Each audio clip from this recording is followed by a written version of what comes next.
법무부 차관은 재벌 개혁 어떻게 이해를 하고 있습니까? 재벌 개혁에 대해서 말씀하시는 분들마다 조금씩 내용이 다르기는 합니다만은 전반적으로 봤을 때는 기업 경영의 투명성을 확보해서 건전한 기업 지배 구조를 확립하자는 논의를 일컫는 것으로 이해하고 있습니다. 지금 이와 관련해서 상법 개정안에 대해서는 여당도 전향적으로 검토를 하고 있습니다. 그런데 상당히 참 어려운 그런 내용들이 많이 있습니다. 집중투표제, 감사위원 분리선언과 의결권 제한 등등 많습니다. 이거 도입되면은 우리 기업들이 정상적인 경영 하겠습니까? 지금 의원님께서 말씀하신 몇 가지 사항들을 비롯해서 다양한 상법 개정안이 지금 제출되어 있는 것으로 알고 있습니다. 이에 대해서는 기업의 투명성과 건전성이 향상될 것이라는 의견도 있지만 기업 경영의 효율성을 저해하고 또 기업에 부담이 될 수 있다는 우려도 있는 것으로 알고 있습니다. 저희가 이해하기로는 현재 국제 정세가 주요국의 보호무역주의 경향 강화와 지속되는 경제 위기 또 우리 구조조정 과정에서의 어려움 등이 복합적으로 작용되고 있어서 엄중한 상황입니다. 따라서 이런 기업 지배구조 관련 중대한 변화를 시도하는 것은 다른 경제 정책 수단들과 종합적으로 고려되어야 하고 정부의 일관된 정책에 따라 정교하게 논의되어야 할 필요가 있다고 생각을 합니다.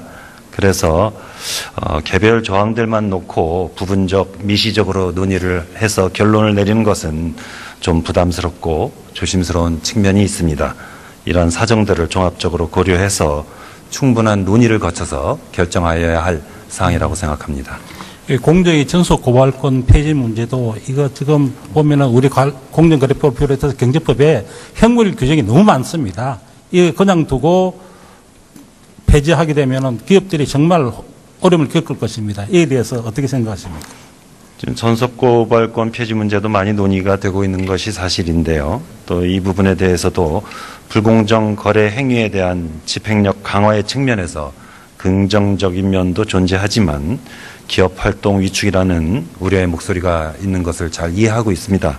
그래서 의원님 말씀하신 대로 전속고발권 폐지 전제로 형벌 규정을 먼저 정비할 필요가 있는지 그 부분도 저희도 한번 검토를 해보도록 하겠습니다. 예.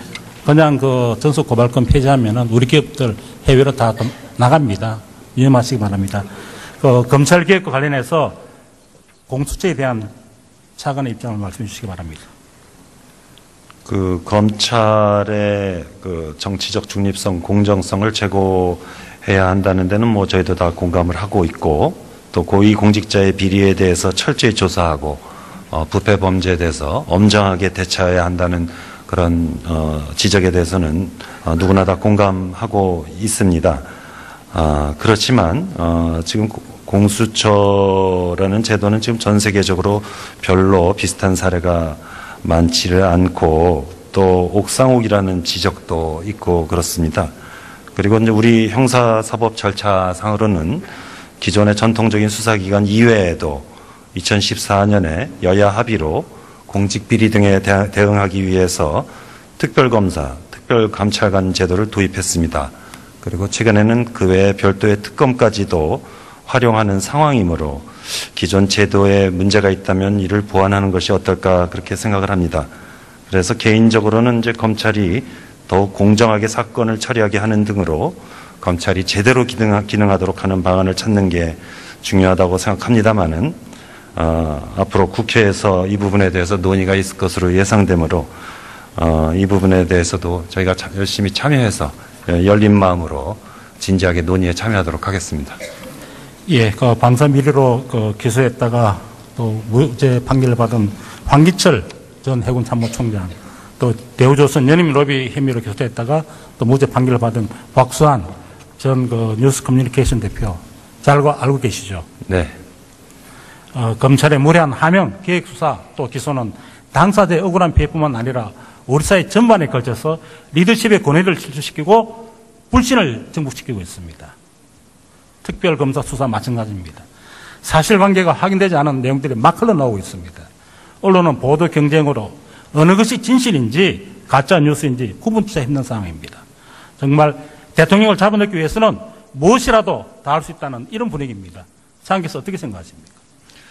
지금 현재 이제 특검의 수사가 진행 중인 상황에서 특검 수사에 대해서 제가 평가나 의견을 말씀드리는 것은 좀 조심스러운 측면이 있습니다. 다만 이제 검찰 수사와 관련해서는 의원님 앞에 드신 그 사례라든지 또 다른 부분의 지적을 무겁게 받아들이고 앞으로도 우리가 부패 범죄에 대해서 엄정히 대처해야 할 것은 물론이지만 다만 한 사람이라도 억울한 사람이 생기지 않도록 신중하게 수사하고 기소해야 된다.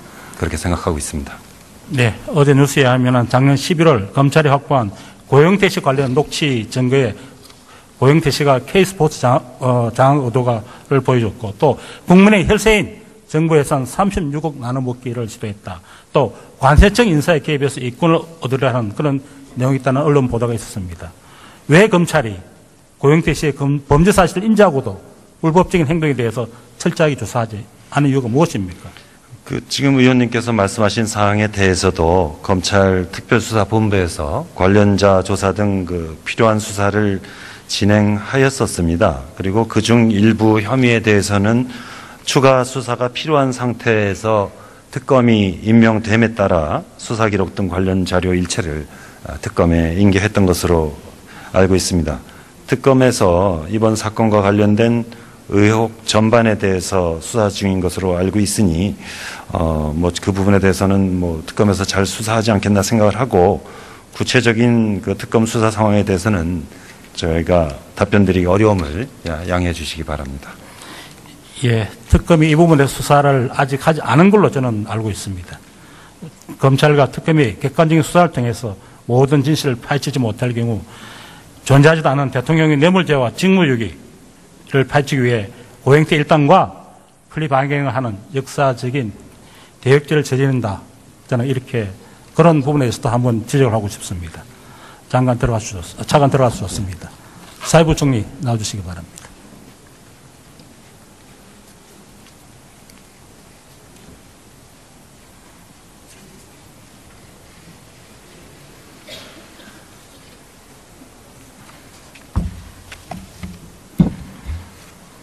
네. 2017년 다보스 포럼의 주제가 4차 산혁명이었습니다. 그런데 우리나라는 4차 혁명 준비가 25회에 그치고 있습니다. 이렇게 우리나라가 4차 산업혁명에서 늦어지고 있는 이유는 뭐라고 생각합니까? 네, 금방 의원님께서 말씀하신 대로 4차 산업혁명 적응 순위에서 우리나라가 한 25위 정도를 차지하고 있습니다. 그런데 그 세부 내역을 보면 노동시장 유연성과 그다음에 지식재산권 법적 보호에 관련된 사항이 가장 미흡한 것으로 나타나 있습니다. 그래서 이 부분에 대해서 교육 부분에서도 공급자 중심의 교육이 이루어지고 있기 때문에 이런 것을 수요자의 맞춤 교육 시스템으로 전환해야 될 필요가 있다 하는 지적을 받고 있는 것 같습니다. 저는 4차 혁명 준비는 규제개혁부터 출발해야 된다고 생각을 합니다. 네. 얼마 전 안철수 전 대표께서 학제 개편을 통해서 4차 산업혁명 시대를 대표하자는 좋은 제안을 해주셨습니다. 그런데 이 장기 과정인 학제 개편을 들고 4차 산업혁명을 준비를 한다는 것은 조금 어색하긴 합니다. 어떻게 생각하십니까? 네, 그 학제 개편에 대한 취지는 충분히 이해하고 있습니다. 그러나 학제 개편에 대해서는 오랜 기간 논의가 되어 온 사항이었습니다만은 실질적으로 현장에 적용되지는 않고 있습니다. 그 이유는 여러 가지 이제 세부적인 문제에서 어려운 점이 있기 때문입니다. 그러니까 그 적용 학년 연도에 어떤 일정 기간 동안 학생 수가 배가 됨으로 인해서 교사의 수급이라든지 교육 시설의 개편이라든지 그런 문제와 이제 대입시 문제 이런 사회적인 어떤 큰 영향을 줄 수 있는 이런 문제들이 같이 있기 때문에 이런 것들을 좀 더 신중하게 검토하고 그러한 학제 개편이 그러면 실질적으로 4차 혁명에 대비한 어떠한 영향을 가지고 효과를 가져올 것인가에 대한 충분한 검토가 필요하다고 생각합니다. 네, 부총리 들어가셔도 좋습니다. 고용노동부 장관 나와주십시오.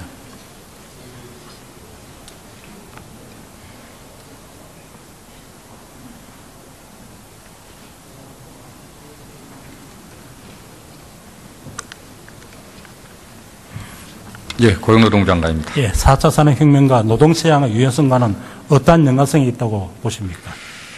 저희들보다 앞서 4차 산업에 대비하고 있는 독일이나 일본의 사례를 보면 산업 구조 개혁과 더불어서 고용 구조 개혁도 함께 진행하고 있는 것을 알 수 있습니다. 한마디로 말씀드리면 계약의 형태나 일하는 방식, 일하는 장소, 또 서비스의 방식이 다양화되고 유연화되고 있는 것으로 방향을 잡고 있습니다. 한마디로 성과 중심의 문화를 형성해야 된다고 보고 있고 4차 산업 4.0을 준비하듯이 고용구조, 아르바이텐 4.0을 독일에서도 이렇게 준비를 하고 있습니다. 저는 이렇게 생각합니다. 잉여 노동력이 발생합니다. 이것을 앞으로 인공지능 로봇 스마트 공장이 전 산업에 도입되면 잉여 인력이 도입됩니다. 이 부분은 어떻게 해야 할 것인가? 이 부분입니다. 이 일본이 4차 산업혁명에 대비한 신일본 전략에 의하면 이 부분을 선제적으로 국가의 모든 주체들이 역량을 모았을 경우에는 향후 2% 정도 약 161만 개의 일자리가 줄어들고 이거를 잘 대응을 못하면 약 11% 735만 개 일자리가 줄어드는 걸로 그렇게 분석을 하고 있습니다. 저는 개인적으로 4차 산업혁명과 연관된 세계적인 일자리의 총량은 어느 정도 정해져 있다. 어느 국가가 그거를 집중적으로 가져가느냐의 싸움으로 보고 있습니다. 그래서 거기에 맞는 노동시장의 다양한 유연한 어떤 제도를 구축하고 말씀하신 대로 4차 산업을 이끌 수 있는 창조적 근로자로 양성하고 이동이 작기 때문에 거기에 따른 사회 안전망을 구축하는 것, 그것이 저희 고용 쪽에서 해야 될 일이라 이렇게 보고 있습니다. 전속고발권 폐지 전제로 형벌 규정을 먼저 정비할 필요가 있는지 그 부분도 저희도 한번 검토를 해보도록 하겠습니다. 예. 그냥 전속 고발권 폐지하면은 우리 기업들 해외로 다 나갑니다. 유념하시기 바랍니다. 검찰 개혁과 관련해서 공수처에 대한 차관의 입장을 말씀해 주시기 바랍니다. 검찰의 정치적 중립성, 공정성을 제고해야 한다는 데는 뭐 저희도 다 공감을 하고 있고 또 고위 공직자의 비리에 대해서 철저히 조사하고 부패 범죄에 대해서 엄정하게 대처해야 한다는 그런 지적에 대해서는 누구나 다 공감하고 있습니다. 그렇지만 지금 공수처라는 제도는 지금 전 세계적으로 별로 비슷한 사례가 많지를 않고 또 옥상옥이라는 지적도 있고 그렇습니다. 그리고 이제 우리 형사사법 절차상으로는 기존의 전통적인 수사기관 이외에도 2014년에 여야 합의로 공직비리 등에 대응하기 위해서 특별검사, 특별감찰관 제도를 도입했습니다. 그리고 최근에는 그 외에 별도의 특검까지도 활용하는 상황이므로 기존 제도에 문제가 있다면 이를 보완하는 것이 어떨까 그렇게 생각을 합니다. 그래서 개인적으로는 이제 검찰이 더욱 공정하게 사건을 처리하게 하는 등으로 검찰이 제대로 기능하도록 하는 방안을 찾는 게 중요하다고 생각합니다마는 앞으로 국회에서 이 부분에 대해서 논의가 있을 것으로 예상되므로 이 부분에 대해서도 저희가 열심히 참여해서 열린 마음으로 진지하게 논의에 참여하도록 하겠습니다. 예, 방사미리로 기소했다가 또 무죄 판결을 받은 황기철 전 해군 참모총장, 또 대우조선 연임 로비 혐의로 기소했다가 또 무죄 판결을 받은 박수환 전 뉴스 커뮤니케이션 대표 잘 알고 계시죠? 네. 검찰의 무리한 하명, 계획 수사 또 기소는 당사자의 억울한 피해뿐만 아니라 우리 사회 전반에 걸쳐서 리더십의 권위를 실추시키고 불신을 증폭시키고 있습니다. 특별검사 수사 마찬가지입니다. 사실관계가 확인되지 않은 내용들이 막 흘러나오고 있습니다. 언론은 보도 경쟁으로 어느 것이 진실인지 가짜 뉴스인지 구분치자 힘든 상황입니다. 정말 대통령을 잡아넣기 위해서는 무엇이라도 복합적으로 작용되고 있어서 엄중한 상황입니다. 따라서 이런 기업 지배구조 관련 중대한 변화를 시도하는 것은 다른 경제 정책 수단들과 종합적으로 고려되어야 하고 정부의 일관된 정책에 따라 정교하게 논의되어야 할 필요가 있다고 생각을 합니다. 그래서 개별 조항들만 놓고 부분적 미시적으로 논의를 해서 결론을 내리는 것은 좀 부담스럽고 조심스러운 측면이 있습니다. 이러한 사정들을 종합적으로 고려해서 충분한 논의를 거쳐서 결정하여야 할 사항이라고 생각합니다. 이 공정위 전속 고발권 폐지 문제도 이거 지금 보면은 우리 공정거래법을 비롯해서 경제법에 형물 규정이 너무 많습니다. 이거 그냥 두고 폐지하게 되면은 기업들이 정말 어려움을 겪을 것입니다. 이에 대해서 어떻게 생각하십니까?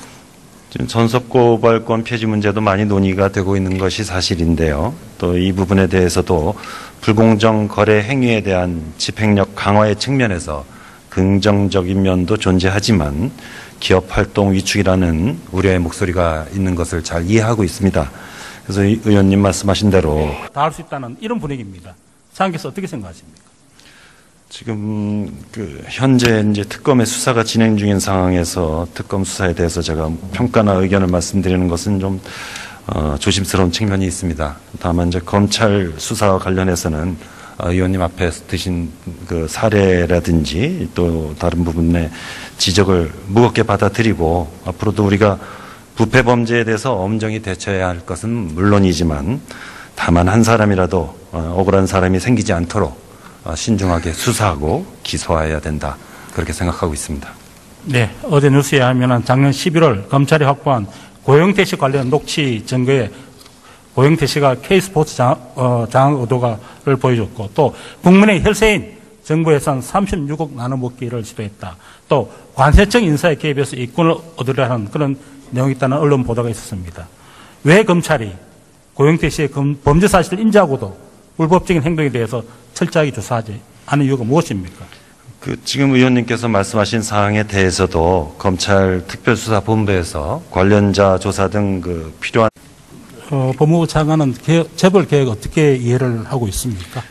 재벌 계획에 대해서 말씀하시는 분들마다 조금씩 내용이 다르기는 합니다만은 전반적으로 봤을 때는 기업 경영의 투명성을 확보해서 건전한 기업 지배 구조를 확립하자는 논의를 일컫는 것으로 이해하고 있습니다.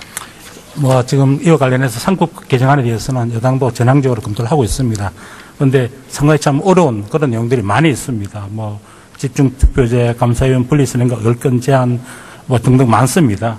이거 도입되면은 우리 기업들이 정상적인 경영 가능하지 하겠습니까?